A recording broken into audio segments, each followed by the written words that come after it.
Welcome Bucknuts subscribers, and I hope you enjoyed today's video.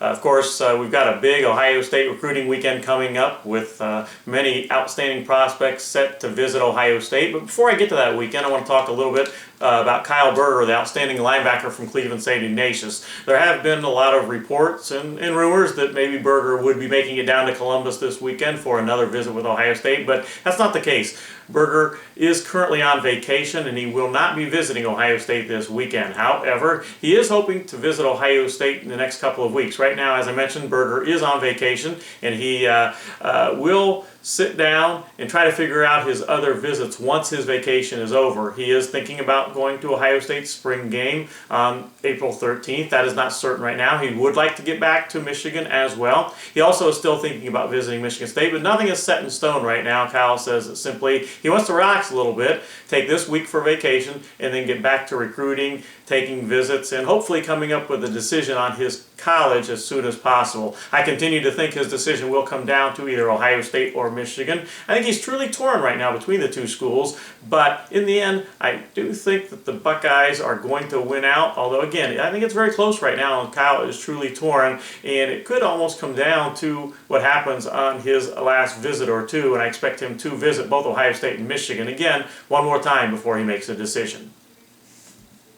Before I get to the prospects visiting Ohio State this weekend, I wanted to talk about a couple that unfortunately won't be able to visit Ohio State this weekend. The Buckeyes were hoping to host the two outstanding junior college offensive linemen they are pursuing, Jermaine Elamanior and Chad Mavety. Unfortunately, neither one of them will be able to visit Ohio State this weekend. As I mentioned on the front row message board on Wednesday, because of an obscure NCAA rule that says that a junior college prospect that was a non-qualifier coming out of high school cannot make a visit to a college until he has completed his first year at his junior college. And since Elamanior and Mavety both are still in their first year at their respective junior colleges, they will be finishing up that first year in May. Since they are not finished with that first year, neither one of them can visit Ohio State this weekend. Both, however, are still planning to visit Ohio State. Mavety, in fact, has the date marked on his calendar.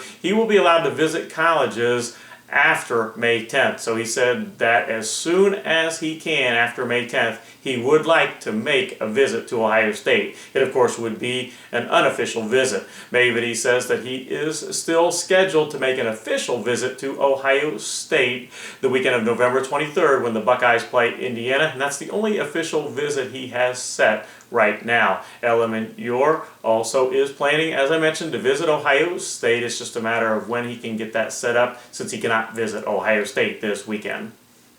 Now let's get to the players that will actually make it to Ohio State this weekend, or at least are scheduled to be there this weekend. It is, of course, going to be Student Appreciation Day on Saturday, as Urban Meyer and his staff will welcome in the Ohio State student body to watch practice scrimmage, and should make for a great atmosphere for the prospects that will be able to make it to practice on Saturday. One of those is Sam Hubbard, and the commitment watch is definitely on with Hubbard. Hubbard is the outstanding athlete from Cincinnati Moeller High School, who is a former Notre Dame commitment for lacrosse, but now Hubbard is very interested in Ohio State. In fact, I think he commits to Ohio State this weekend. I don't think it's an absolute lock that he becomes a Buckeye this weekend, but I think there's a very good chance that Sam Hubbard commits to the Buckeyes this weekend. Hubbard could end up playing safety, linebacker, defensive end for Ohio State, but I think in the end, he's going to grow in to a linebacker type guy for the Buckeyes. And again, I think there's a good chance that Sam Hubbard becomes an Ohio State commitment this weekend. Another Ohioan visiting this weekend is Marshawn Lattimore, the outstanding wide receiver defensive back from Cleveland Glenville. I don't expect him to commit this weekend. In fact, I think there's a ways to go in his recruiting process. But in the end, I feel good about the Buckeyes' chances of landing Lattimore. Lattimore prefers cornerback, but he is an outstanding wide receiver prospect as well. Five-star defensive back Jabril Peppers from New Jersey is visiting Ohio State this weekend, and I certainly don't expect a commitment. I think his recruiting process is going to play out over the long haul, but this weekend certainly could lay the groundwork for an eventual commitment to Ohio State. I think Ohio State has as good a chance as anybody at landing Jabril Peppers. Last night I confirmed that super wide receiver Damari Kitt from Georgia is in fact going to be visiting Ohio State today.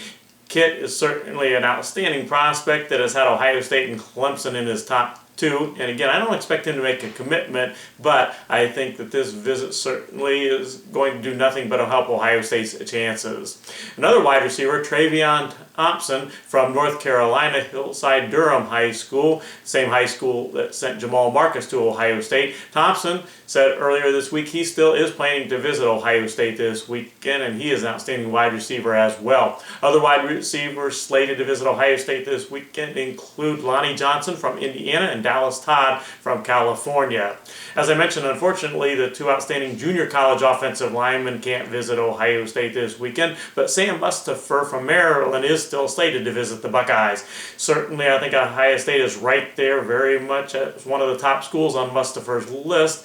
And while I would not completely rule out a commitment to Ohio State this weekend, he does say he plans to take official visits, but you never know. He's been to Ohio State a number of times and is very, very high on the Buckeyes, so we'll keep an eye on that one. Another offensive lineman, Alex Bookshire from Pennsylvania, is visiting Ohio State this weekend, as is Jawan Bushell-Beatty from New Jersey. He is a teammate of Jabril Peppers. Moving to the defensive line, Chris Williams from Georgia is Damari Kitt's teammate, and he is an outstanding defensive tackle prospect. He's visiting Ohio State, as is another defensive prospect from Georgia, defensive back Cortez McDowell, who seems very interested in Ohio State. When I've talked to McDowell, I get the idea that Ohio State is one of his top choices, but it's not going to be easy getting him out of the South to become a Buckeye.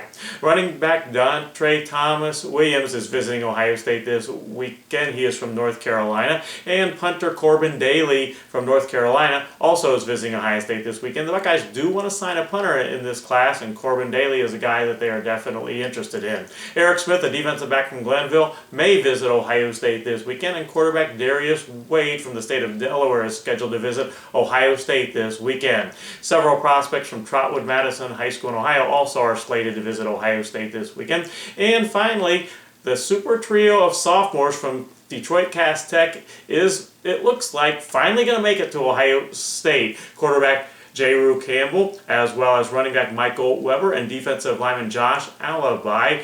Three outstanding 2015 prospects from Cass Tech who have said before they were hoping to visit Ohio State but were not able to do so. But this weekend I do see them making it to Columbus. Weber confirmed with me the other night that they are on track indeed to visit Ohio State this weekend. And by the way, Weber feels very good about the chances of getting an offer from the Buckeyes this weekend. As far as Campbell, we'll see what happens. The Buckeyes certainly are looking to sign a quarterback in their 2015 class, and Campbell was a guy that could end up getting an offer. I'll be on the lookout for that this weekend as well.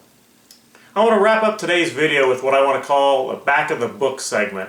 That is, over the close to 30 years that I've covered Ohio State football recruiting, I've been asked on more than one occasion, and certainly on the front row message board, whether I've ever thought about writing a book about my experiences covering Ohio State football recruiting. And the answer to that is yes, I've thought about it. I've never done it, but I have thought about it. But what I want to do today is share with you one story about Jim Tressel and his time at Ohio State. Actually, the story begins with his time after he had resigned as the Ohio State coach. I was at one of the Buckeyes football camp sessions that summer, and Tress, as he was known to many, had already resigned, and I began talking to a longtime Ohio State employee, and the employee mentioned that how different the camp seemed because Jim Tressel wasn't there. Just the atmosphere was totally different, and I agreed. It was different not seeing Tressel walking around the Woody Hayes facility and the practice fields with the Ohio State camp going on. But the employee went on to say that in his time at Ohio State, which was a long time, he had been there at the time Woody Hayes was still at Ohio State,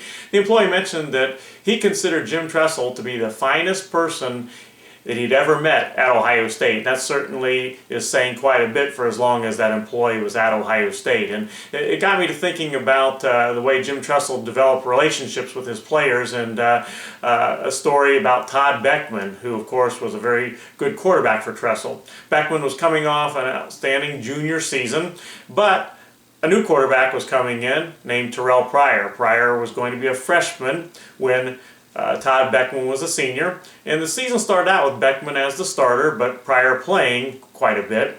But as things didn't get off to a great start, Jim Tressel made the decision to switch quarterbacks and go with Terrell Pryor as his starting quarterback. So what he did was bring in Todd Beckman to his office, and he and Beckman sat down, and Tressel told him that he had made that decision to go with Terrell Pryor as his starting quarterback, and he gave him his reasons why. And Beckman, of course, didn't agree with the decision. He felt that he should stay the starting quarterback and felt he was the best person for the job, as you would expect he would feel. But out of respect for Jim Tressel, he told Tressel that he wasn't going to be a problem and that he would just do the best he could for the rest of the season to help Ohio State win football games. And that was mainly because the great relationship Tressel had developed with Beckman and Beckman's great respect for Tressel. And in fact, to this day, Beckman and Tressel are very good friends. They still talk and still see each other at various functions and all. But had Tressel not had that great relationship with Beckman and the respect had not been there on the part of Beckman, that could have been a very, very difficult situation for the Ohio State football team. So that's today's story going back in the book, and I hope you've all enjoyed this video today. And if you have any questions, of course, feel free to ask on the Front Row message board.